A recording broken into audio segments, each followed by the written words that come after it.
Welcome everyone to Vested Interest. This is Shane back for another stock pick of the day video. This is actually going to be a request from a subscriber here. Daniel Sr. commented a couple of days ago on our portfolio update video Sunday morning. He said, "Hi, what's your opinion about Builders First Source and AGCO? Greetings from the Bavarian Forest." Well, greetings to you as well, Daniel Sr. We are going to cover the AGCO company. I will not cover Builders First Source. This one does not pay a dividend. So on this channel, I really focus on dividend growth investing and dividend paying companies. So that's the only reason I won't cover that one, but we will definitely take a look at AGCO. They are out of the industrial sector, and it is June 25th. Hopefully everyone is having a great week. Now, before we get into the video too far, if you could do me a favor, hit that thumbs up button down below if you find any value in the content. Make sure you are subscribed to the channel. Join us on this journey to financial freedom. Join the Vested Interest community, building a community of like-minded dividend growth investors here. And hit that notification bell so you're notified whenever we put out any new content so you don't miss any of the videos. We pump out these stock pick of the day videos Monday through Thursday whenever the market's open. I also do those portfolio updates every Sunday morning so you can see what I'm buying, what I'm selling. I don't do a lot of sales in the portfolio, to be completely honest. It's mostly a lot of buying. But every now and again, a company that I own, the metrics that I looked at originally don't mesh up anymore, and we get out of that position and reallocate some funds elsewhere. I also do some options. I cover that, again, all covered in the Stock Pick of the Day series. It is free to see what I'm doing. I don't have any Patreon account or any other paywalls you got to go through. But doing all of these things, hitting the thumbs up, hitting that subscribe button, making sure you're notified, and dropping a comment down below, let me know what you think of the videos. Doing all that really does help a small YouTube channel like mine grow. Getting real close to 1,000 subscribers. Really do appreciate everyone who has taken the time to subscribe. You guys are awesome, and it really does validate me as a content creator. Seeing you subscribe and doing all those things keeps me motivated. I don't get paid to do this. I do have a day job where I go to work every day. I do these after work and on the weekends. So really appreciate everyone who's helping me out doing that down below. So let's get back into the video. Enough of me rambling on here. So this is the Vested Interest Stock Screener. This is how we're going to run through the company here on this particular video. It's also how I look at a company on a high level to see if I'm interested in investing. Thousands of stocks out there. This gives me an initial screener to see if I want to do more of a deep dive. Now, if it meets the initial screener, it goes onto my watch list, or potentially goes onto my watch list. And then I do more of a deep dive into the financials of the company, the balance sheet, the income statement, looking at the debt to equity ratios, the revenue, is it growing over time? How are their margins doing? Are they growing, expanding, or are they contracting?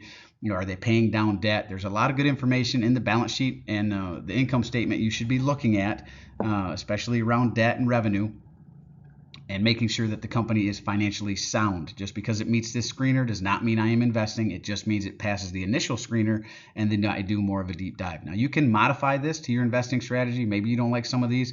You can pick the ones you like, leave the rest. My dad used to always tell me, take what you can use and leave the rest.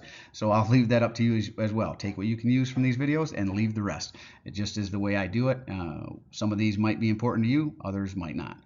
So we are going to run through these. It must meet 5 of 8 to make it onto my watch list. And this is highlighted in green here on the bottom because I do use price to book specifically for banks and insurance companies. 1 being fair value for banks, anything under 1 undervalued, anything over 1 being overvalued. Same thing with insurance companies, but that is not necessarily the case with all companies. A company like this in the industrial sector or in the information technology sector, consumer staples, or consumer discretionary, you should be comparing price to book of the company you're looking at to other companies in the same sector, in the same industry, right? So don't just blindly use this price to book for anything other than banks. Don't just blindly use anything on YouTube. Make sure you're doing your own research, but that's why this is highlighted in green. So back to the video here, www.AGCO Corp .com is the homepage of this company. If you want to know more about them, go ahead and check them out there. That's www.agcocorp.com. That is their homepage where I pulled this information from. Welcome to the world of AGCO. We are a global leader in the design, manufacture, and distribution of agricultural solutions. We work tirelessly to help make today's farms more productive and more profitable. As the world of agriculture changes, so do we. Brazenly, we do it for farmers, for the people working for them, for ourselves, for the future. So that's really what they are. They are a distributor of agricultural solutions, and that's in multiple facets as well, right? So you can see here their solutions. They offer tractors, combine harvesters, hay and forage, application equipment, seeding and tillage, implements and attachments for those tractors, ground care, grain storage, protein production systems. So not only do they offer some of the equipment for the farmers, but they also offer things like protein production systems and grain storage, so your silos, that sort of thing. I believe they also have their hand in some of the fertilizers and other material that the farmers use to, spread out on the fields to keep their grain and protein, whether that's corn or grain or whatever they're using, sugar beets even, growing over time. And you can see over here some of their brands. I'm not a big farmer or in farming, so I'm not familiar with any of these except for Massey Ferguson. I do recognize that one. Fent, grain and protein, Valtra, PTX. Maybe some of you out there that are farmers, drop a comment down below. Do you use any of these? And then here's some other ones as well. AP, Challenger, Simber. You can read through the rest of these, but again, I'm not really familiar with anyone. I do recognize this Massey Ferguson. And again, www.agcocorp.com, www.agcocorp.com. That is their homepage. Now, the reason we're taking a look at them, down 3.41% on the day. We are talking about AGCO Corporation, ticker AGCO, out of the industrial sector. Closed out the day at $98.40, 52-week range as low as $97.16, as high as $140.46. So this one is right up against their 52-week low right now. So this would definitely get a check for under 15% of its 52-week low. I mean, it's right there. Market cap is $7.349 billion. So a small cap company here, a beta of 1.32. Beta being the volatility of the market, 1 being the market. So they are more volatile than the overall market. If they were under 1, they would be less volatile, but this one is slightly more volatile than the overall market. You could use that volatility to your advantage, right? Try to buy it on the low days whenever they're pulling back. That volatility over the market usually will provide some buying opportunities. Don't be buying here on the peaks. Try to get it down in the valleys, right? PE ratio, price to earnings ratio, very low at $6.66 per share. Earnings per share, EPS, very high, much higher than their price to earnings, which you don't see that very often, but that's nice to see, $14.78 per share. Earnings date is coming up, it should be this week, or no, July. We're in June. So July 25th through July 29th, not June 25th through June 29th. July 25th through July 29th there. If you're interested in that, tune in next month. Forward dividend is $1.16. They are a quarterly payer. They also looked like they pay some special dividends as well. We'll see that here in a little bit. Dividend yield is 1.14%. So low payer here, which isn't necessarily bad if they're growing that dividend fast, and they are. We'll see that here in a little bit. Ex-dividend date, May 17th. Looks like they paid out on June 20th. So you would not be in line for the next dividend, or you would be in line for the next dividend if you were to buy them now. There you'd have to wait a couple months. Obviously, we just missed the 620 payout here last week. 1-year target estimate, at least according to Yahoo Finance, where I pulled this information from, $132.27. So they see some upside price appreciation as far as stock price goes on this one over the next calendar year. Now we're going to look at dividend yield theory to see if this one is potentially undervalued. To do that, we look at their 5-year dividend yield average of 0.79%. We compare it to its current 1.4%, or over here where it says forward annual, same number, 1.14%. And since their current is higher, 1.14% is higher than 0.79, that speaks to undervaluation according to dividend yield theory. These numbers are inversely correlated, right? So if it's higher than their 5-year average, it speaks to undervaluation. If this was lower than their 5-year average, it would speak to overvaluation. Just remember they're inversely correlated. Payout ratio, extremely low on this one, 7.85%. They have a ton of room so even though they have a low starting dividend yield, they have a ton of room to increase it over time. Ton of room to pay down debt, continue to buy back shares, which they're doing a little bit of that, make acquisitions, again, and increase those dividends over time. So this company is in no way, shape, or form in jeopardy of cutting their dividend, at least not right now. Now we're going to take a look at free cash flow. We want growing free cash flow over time because typically if a company has growing cash flow and they pay dividends, they will have growing dividends to match.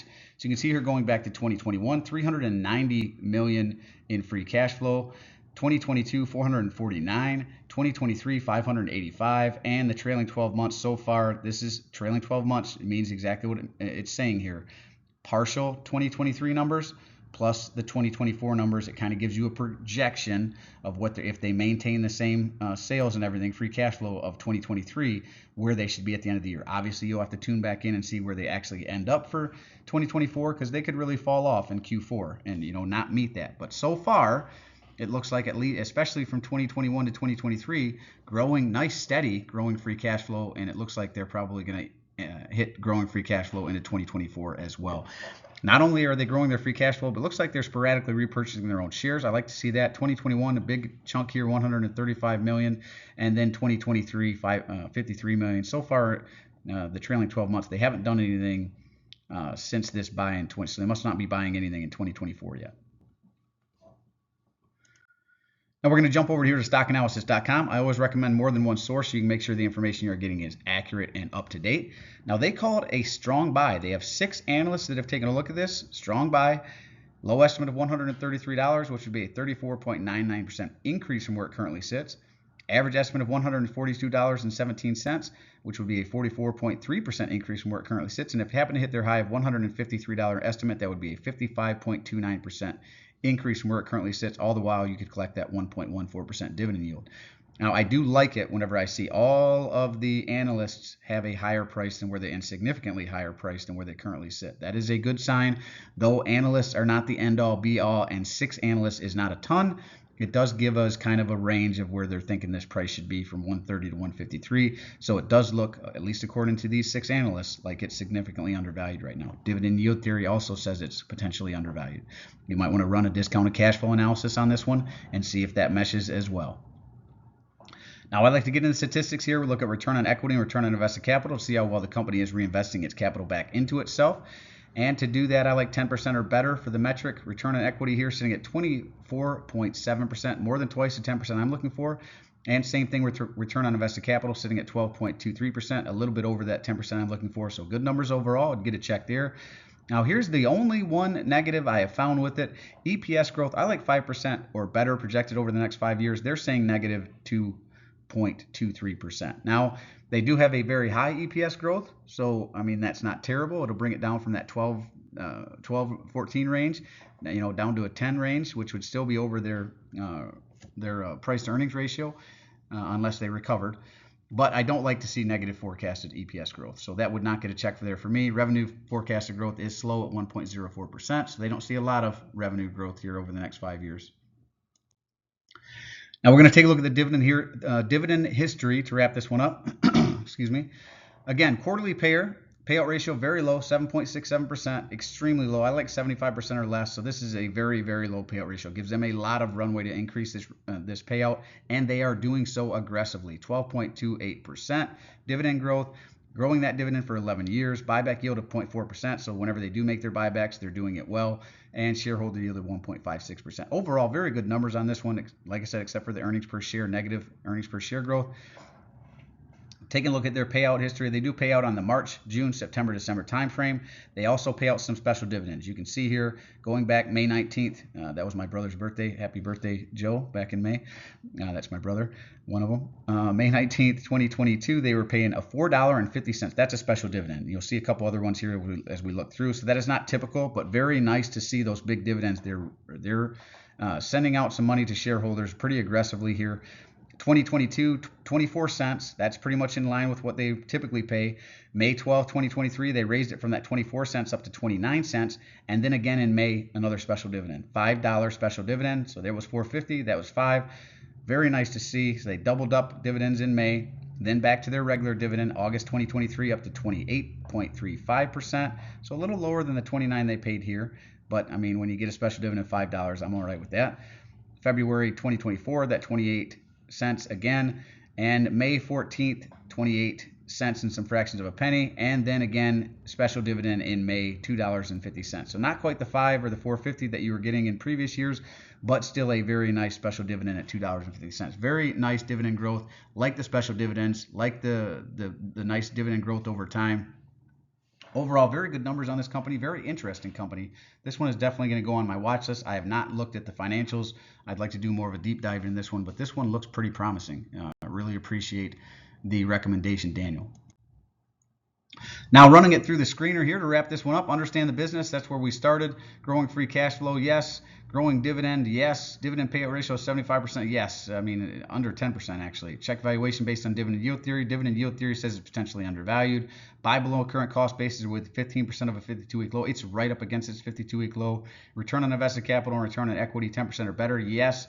Only one it didn't check was the earnings per share growth forecasted at 5% or better. So no check there. 1, 2, 3, 4, 5, 6, 7 out of 8. Definitely going on my watch list. Let me know what you think of it in the comment section down below. Again, Daniel, thank you for the recommendation. And that is it. As always, appreciate you stopping by. If you haven't done so already, don't forget to show me some love. Hit that thumbs up, ring the notification bell. Most importantly, subscribe to the channel. Join us on this journey to financial freedom. I do personally read and respond to the comments. I'm always interested to read your questions, opinions, or suggestions for future topics. So if you have a company like this, AGCO, you'd like me to cover in the Stock Pick of the Day series, go ahead and drop it down in the comments. I'll work it in. I've got a couple other requests out there that I will try to get to this week or next, and I'll just start stacking them up as they come in. Again, really appreciate everyone out there, and this is Shane signing out, wishing peace and prosperity to you and yours, and remember, financial security comes to those that take a vested interest. Hey, thanks for stopping by. Hope you have a great week, and we'll see you in the next one. I'm not a financial advisor. Nothing in the presentation should be considered financial advice. I'm only sharing my opinion and investing journey for educational and entertainment purposes. Investing involves risk against money. You should never invest any amount not comfortable losing. Always do your own research, invest based on your situation, circumstances, and select criteria, or seek the advice of a certified financial advisor.